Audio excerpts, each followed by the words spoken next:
Hi, we're back again. This time I want to talk a little bit about how fracking actually works and how wells are fracked. People often don't understand how that process works, and I figured this would be a good opportunity to do so. It definitely affects our business. So the first thing is, here's an example of a bunch of different kinds of resources, both what they call conventional, which is this sort of conventional gas and oil that one could think of as a bubble or resource or pool under the ground. It's not exactly like that, but you can think of it that way. And then various other kinds of unconventional resources, including tight sand gas, tight sand oil, and then the oil and gas rich shale, which is the topic of our example today. So the first thing you have to do, here's a nice cross section. This was created by a gentleman named Al Granberg. He's a fantastic technical illustrator. You can find him at ProPublica or just Google his name on the internet. So the first thing you have to do is drill a hole in the ground. And in this case, the Marcellus Shale in eastern Ohio, western Pennsylvania, up in New York, is somewhere between 7,000 and 8,000 feet. That's a couple miles underneath the ground. You drill well past the water table. You can see how close the water table is to the to the surface. Otherwise, we wouldn't be able to get at it.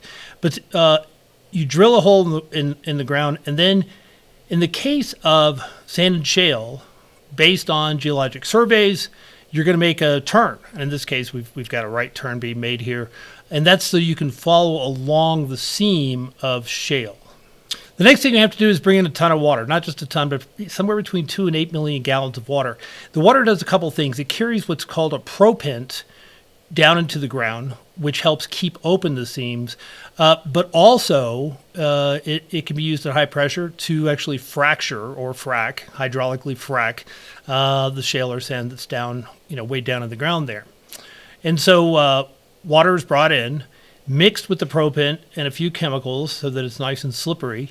The propent in most cases is sand, and it's shoved down the well at a very, very high pressure, which help hold open these fissures, some natural, some created, by the process, so that you can get access to the oil and natural gas.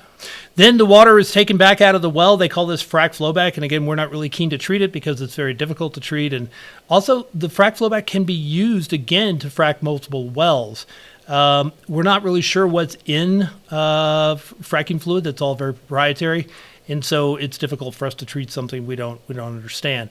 But nevertheless, it comes back out of the ground. It's usually held in a pond or taken in trucks to a different location to be used again or to be injected back in the ground. And we'll talk about injection wells next time.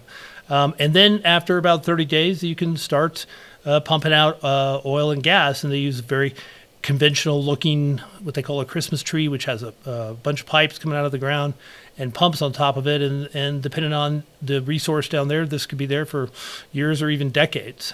So here's the entire illustration Mr. Granberg drew for ProPublica.